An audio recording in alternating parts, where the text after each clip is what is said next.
Naaalala ko pa ang nakamamatay na araw na yon. Ang araw kung kailan ang pangarap na iligtas ang mga tao ay naging isang laban para sa sarili kong buhay. 6 na oras na pagtawid sa kabundukan ng Leyte, isang lupain na hindi man lang namarkahan sa mapa. Walang inaasahan, may isang nayon na nakatago sa likod ng mga lumang kagubatan at isang nakamamatay na sikreto na ang mga lokal ay naglakas loob lamang na ibulong. Baryo ng Aswang. Huwag kayong tutuloy, walang nakakalabas dito ng buhay. Umalingaw-ngaw mula sa ulan ang paos na boses ng isang matandang babae. Siya ay lumitaw at pagkatapos ay nawala na parang hindi siya nag-exist. Ang baho ay nananatili sa hangin at ang lamig ay dumaloy sa aking gulugod. Sa oras na yon, akala ko baliw lang siya. Ngunit hindi ko alam, ang mga salita niya ang huling babala. Kami, isang grupo ng mga medikal na kawani ng lungsod, ay pumunta dito para sa isang medikal na misyon.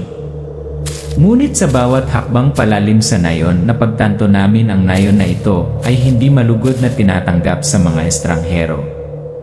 Ang kanilang mga mata ay malamig na parang bakal at nang sumapit ang gabi ang buong nayon ay biglang pinatay ang lahat ng ilaw na para bang mawawala sa mundo.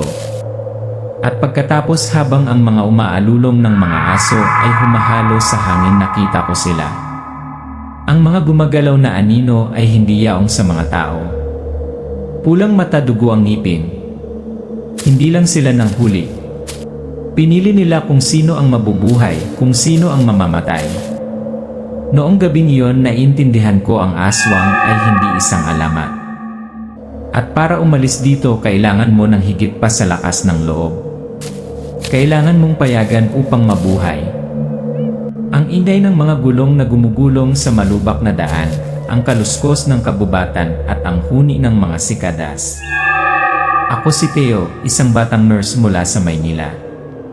Sa buong buhay ko, isa lang ang pangarap ko, ang magligtas ng mga tao. At ang paglalakbay na ito, naniniwala ako, ay ang pagkakataon upang matupad ang pangarap na iyon.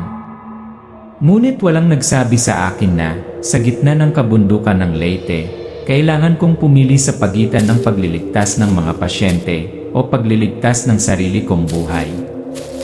Katabi ko si Miguel, isang photographer at documentary filmmaker. Laging kasama ang kanyang kamera, nasabik na i-record ang ikatotohanan ng lupain ito. Para sa kanya, ito ay isang ginintuang pagkakataon upang makuha ang tinatawag ng press ebidensya ng aswang. At si Ate Ellen, isang batikang nurse, tahimik pero puno ng sikreto ang mga mata. Malabo kong narinig pumunta siya rito, hindi lang para sa trabaho, kundi para maghanap din ng kamag-anak na nawala maraming taon na ang nakararaan. Kami ay bahagi ng isang medical team mula sa Maynila na ipinadala sa isang medical mission sa Leyte, isang isla na kilala sa mga maringal na kabundukan, siksik na kabubatan, at nakabukod na mga nayon na hindi kailanman nakipag-ugnayan sa labas ng mundo. Para sa aking madla na nakikinig mula sa kalahati ng mundo, hayaan mo akong ipaliwanag. Sa Pilipinas, ang aswang ay salitang alam ng sinumang lumaki sa kanayunan. Isang hybrid ng isang vampira, isang demonyo, at isang hayop na maaaring magbago ng hugis. Sa araw, para silang mga normal na tao. Ngunit kapag lumubog ang araw, sila ay nangangaso. Ano ang pinakakinatatakutan nila? Asin, bawang, at mga panalangin. Ano ang pinakahinahangad nila? Dugo at mga organo ng tao. Maraming nayon ang nawala sa mapa at sabi nga dahil sa aswang. Halos 6 na oras kaming naglalakad sa madulas na mga dalisdis sa kabubatan na sinusundan ang isang landas na wala sa mapa. Biglang huminto si Miguel. Tingnan mo. Itinuro niya ang isang sinaunang estatwa na nababalutan ng berdeng lumot. Kakaiba ang hugis nito, mahahabang pangil, matutulis na kuko, nakabuka ang pakpak na parabang niyayakap ang buong kabubatan. Baka ito ang sinasamba nila, bulong ko. Ngunit sa kaibuturan ko, alam ko ito ay higit pa sa isang iskultura. Tapos biglang dumilim ang langit. Madilim na ulap ang gumulong, ang hangin ay sumipol sa mga puno. Isang tropikal na bagyo ang paparating na mas mabilis kaysa sa taya ng panahon. Nakakita kami ng abandonadong kubo sa gilid ng burol at nagmadali kaming pumasok. Habang isinara ko ang pinto, isang malakas na amoy ang bumalot sa hangin. Sa dilim, isang matandang babae ang nakatayo sa harap mismo ng beranda. Magulo ang puting buhok, nababalot ng tuyong dahon ng niyog ang leg, mapuputi ang mata. Siya ay humakbang pasulong, ang kanyang boses ay paos. Huwag kayong tutuloy, walang nakakalabas dito ng buhay. Bago pa ako makapag-react nawala siya sa ulan na para bang hindi siya nag-exist. Umisi si Miguel, akala niya ay nababaliw na siya. Ngunit ako, alam ko, ito ay isang masamang palatandaan. Gayunpaman, kinaumagahan, nagpasya ang aming team na ipagpatuloy ang medical mission. Simple lang ang dahilan, dahil naghihintay ang pasyente, at dahil akala namin sa mga pelikula lang umiiral ang mga halimaw na sumisipsip ng dugo. Hindi namin alam, nang kami ay umalis sa kubo na yon kami ay tumuntong sa isang lupain kung saan ang mga batas ng tao ay hindi na nalalapat. Pagkatapos ng ilang oras na paglalakad, nakarating na rin kami sa barangay center, ang puso ng village. Isang grupo ng mga bata ang tumakbo palabas para salubungin kami, malinaw ang kanilang mga mata at maliwanag ang kanilang mga ngiti. Hinawakan nila ang mga kamay namin, nagdadaldalan na para bang ang tagal na nilang naghihintay sa amin. Ang mga matatanda ay magalang, tumatango-tango bilang pagbati, ngunit nang si Miguel ay bumukas tungkol sa kabubatan sa kanluran, ang lugar na tinatawag na Bayan ng Aswang, ang kanilang mga mata ay biglang nagbago. Mabilis silang bumaling sa ibang paksa o nagkunwaring walang narinig. Mula sa karamihan, isang batang babae ang humakbang pasulong. Hello, ako si Bianca. Mahina ang boses niya, maliwanag ang mga mata, mabilis ang galaw niya habang tinutulungan kaming ayusin ang mga gamot at kagamitang medikal. Lumalabas na kaunti lang ang alam ni Bianca tungkol sa basic medicine, isang mahalagang bentahe sa malayong lugar na ito. Hindi ko alam kung kailan, pero mas nakaramdam ako ng panatag kapag nandyan siya. Sa isang kakaibang lupain, bihirang masiraan tayo ng kabaitan at madalas iyon kapag ito ay pinakadelikado. Pagpapakilala sa punong nayon, pagbuo ng isang pakiramdam ng sobrang pagkamagiliw.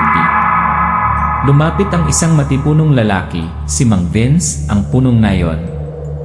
Ngumiti siya ng malawak, nakipagkamay sa bawat isa sa amin, sinabi niyang ituturo niya sa amin ang daan, tulungan kaming makilala ang nayon.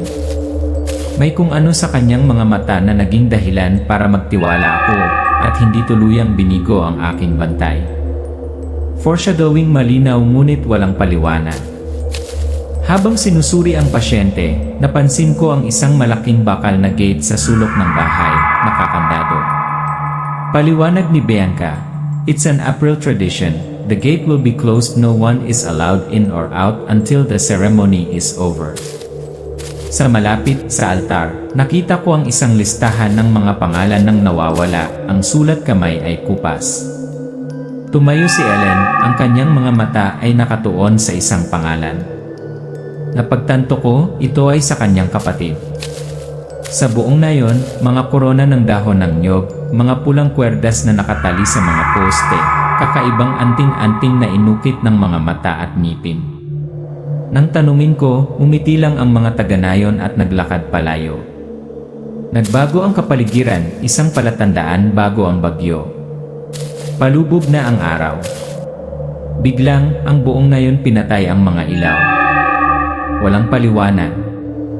Madilim ang gabi sa Leyte, at ang katahimikan dito napakakapal, tila nilalamon kahit ang ingay ng hangin.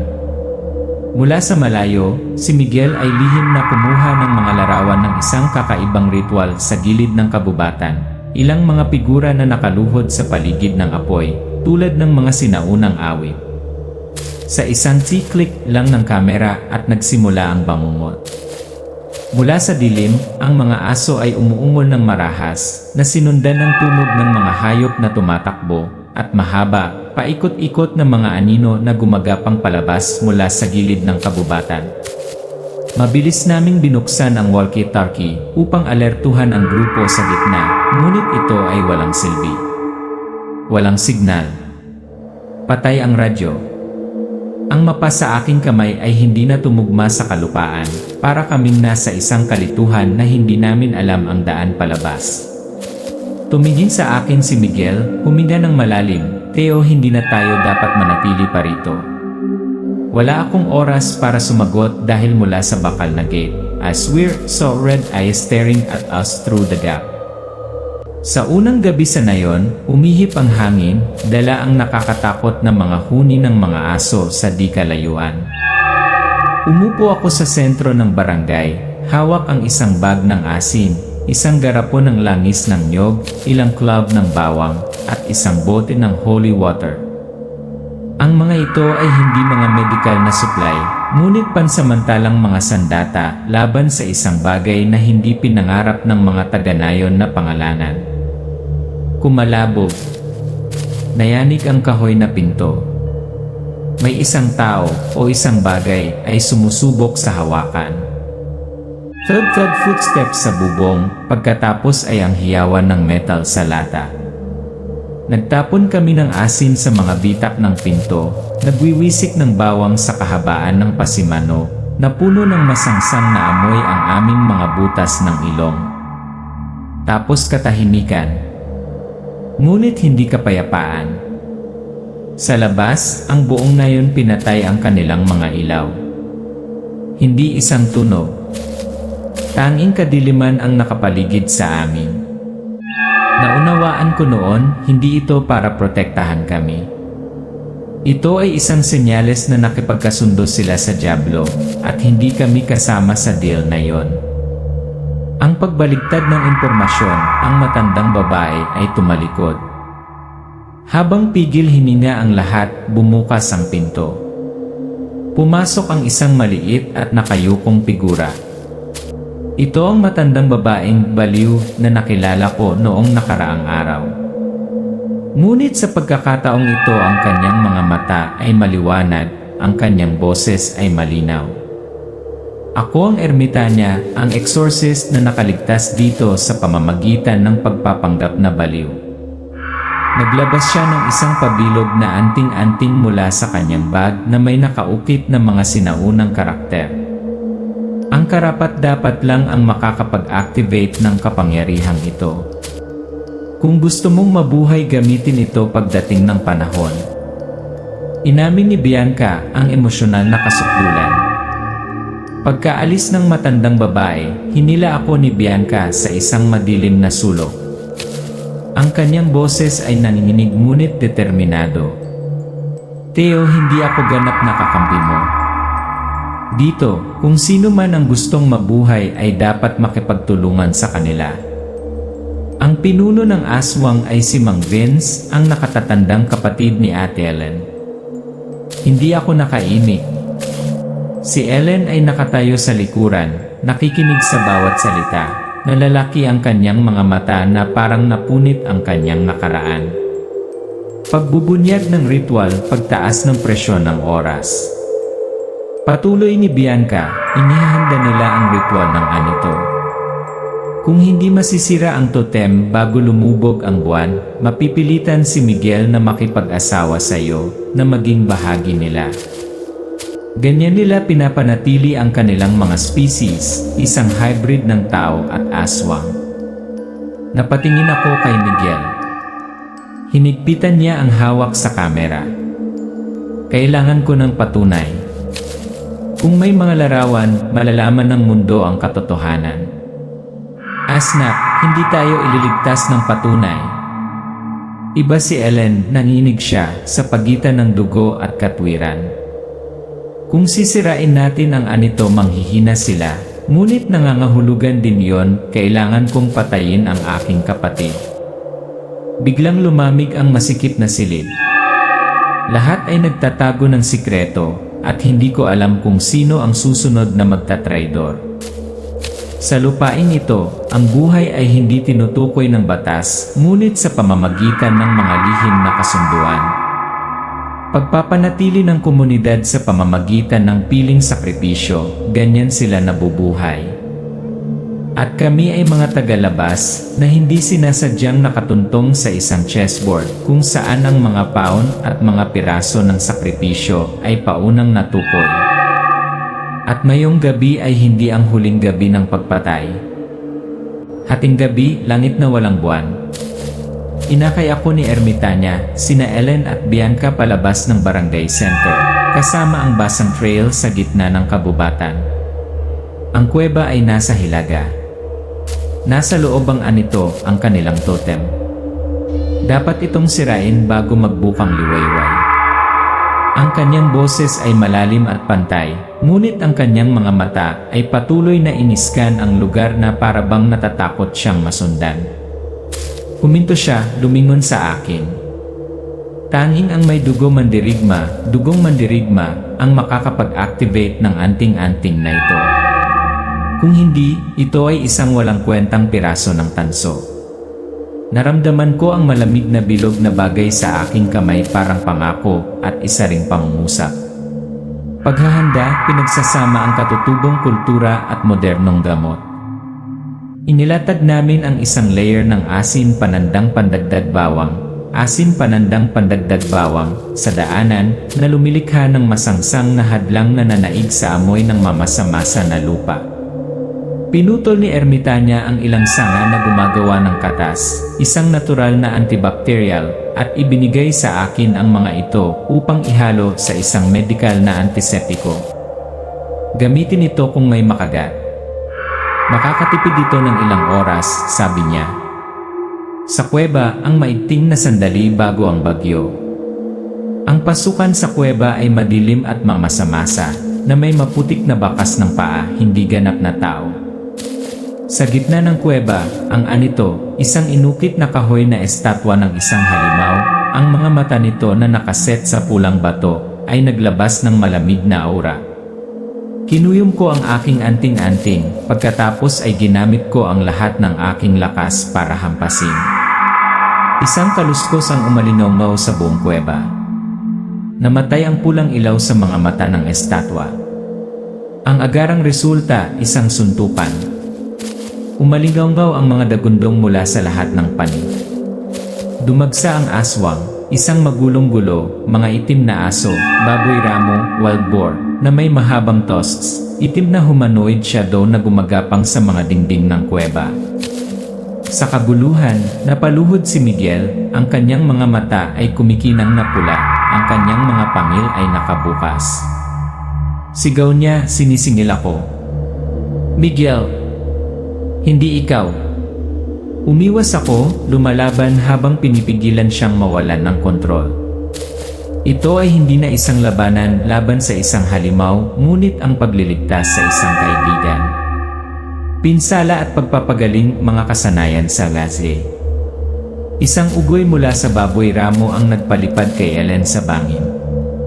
Tumutulo ang itim na dugo mula sa kanyang leg, tanda ng pagkalaso ng aswang. Dali-dali akong pumasok, gamit ang pinaghalong dagta panandang pandagdag antiseptic, at mahigpit na binalutan ng sugat. May oras ka pa, huwag kang susuko. Pagharap sa halimaw at sa huling kaaway. Hinarap ni Ermitanya ang awok, ang matapat na hayop ng pinuno. Diretso niyang sinabuyan ng asin ang mukha nito, saka itinutok ang kutsilyo sa hawakan. Ang mga hiyawan nito ay pumunit sa kabubatan. At pagkatapos lumabas si Mang Vince sa kadiliman. Tumayo si Ellen, naninginig ang mga kamay ngunit determinado ang kanyang mga mata. Ikaw, tumigil ka. Tumawa si Vince, lumantad ang mga ngiping may bahid ng dugo. Ito ang tanging paraan para mabuhay ang mayon. Sumiklab ang labanang magkakapatid, si Ellen ang pumili at ang huling kutsilyo ay tumusok sa puso ni Vince. Habang sinasala ng unang liwanag ng bukang liwayway ang mga puno, nagsimulang maging abo ang mga aswang na may bahid ng asin. Umalingaw mula sa nayon ang tunog ng pagbukas ng bakal na tarangkahan, natakot ang mga taga-nayon matapos mawala ang kanilang pinuno at ritual. Umalis kami sakay ng isang lumang tricycle. Ang dagundong ng makina ang lumulunod sa nakamamatay na katahimikan sa likod. Bago humiwalay, tumingin sa akin si Ermitanya. Hindi patay ang mga aswang. Nagpalit lang sila ng pugad. Nagpalit ng mga may-ari. Umalis kami ng Leyte sa umaga, sumisikat ang araw, ngunit makapal pa rin ang hangin sa amoy ng mamasa-masa na abo at dugo. Tahimik na nakaupo si Miguel sa backseat, nakatitig sa kamera na nasa kamay niya. Mayroong daan-daang mga larawan, hindi mapag-aalinlanganan na katibayan ng pagkakaroon ng mga aswang. Ngunit ang pagpapalaya sa kanila gagawing target ang nayon para sa diskriminasyon, pangangaso, at pagkawasak. Kung sasabihin ko sino ang ililigtas ko, o papatayin ko na lang sila sa ibang paraan? Mahinang tanong niya na parang kinakausap ang sarili. Nagising si Ellen sa ospital ng bayan. Maayos na ang sugat sa kanyang leeg, ngunit iba ang kanyang mga mata. Parang nakakita siya ng buong buhay sa isang gabi. Hindi na niya itinanggi ang katotohanan tungkol sa kanyang nakababatang kapatid, si Mang Vince. Babalik ako hindi para ulitin ang mga itim na deal. Kung gusto ng village na mabuhay, dapat silang matutong mamuhay ng hindi isinasakripisyo ang kanilang buhay para sa kapayapaan. Makalipas ang ilang linggo, ako, si Theo, ay nagkataong muli kong nakilala si Bianca sa isang maliit na kainan sa kahabaan ng National Highway. Naghahain siya ng isang mangkok ng mainit na lugaw sa isang matanda, nakalugay ang buhok sa kanyang balikat. Ang kanyang mga mata ay katulad pa rin noong unang araw sa sentro ng barangay. Ang kanyang lola ay nakaupo sa likuran niya, ang kanyang mga mata ay matalas ngunit banayad. Kung mahal mo siya, dapat mong igalang ang parehong batas ng gubat at ang batas ng tao. Tumango ako. Sa lugar na ito kung saan ang dalawang mundo ay nasa hangganan, ang paggalang kung minsan ay mas mahalaga kaysa sa pag-ibig. Kung nakikinig ka sa kwentong ito mula sa malayong lugar, maaaring iniisip mo, bakit hindi na lang nila patayin ang lahat ng aswang at tapusin ang lahat? Ngunit kung minsan ang kalaban ay hindi lamang sa gubat. Ito ay nasa hindi nasabi ng mga kasunduan sa mga matandang takot. Ito ay hindi lamang isang horror story, ngunit isa ring bukas na tanong. Kapag hindi maipaliwanag ng agham ang lahat, at ang kaligtasan ay nangangailangan ng personal na sakripisyo, aling panig ang pipiliin mo? Makalipas ang ilang buwan, kumalat ang balita. Sa ibang nayon, may inukit na bagong anito mula sa pinakabihirang kahoy sa Visayas. Pinadalhan ako ni Miguel ng snapshot sa dilim, sa sulok ng frame isang peres ng kumikinang na pulang mata na sumisilip mula sa likod ng mga puno. Tiningnan ko ito ng matagal pagkatapos ay pinatay ang screen. May mga bagay kapag nakita mo ang mga ito, dadalhin mo ang mga ito sa buong buhay mo.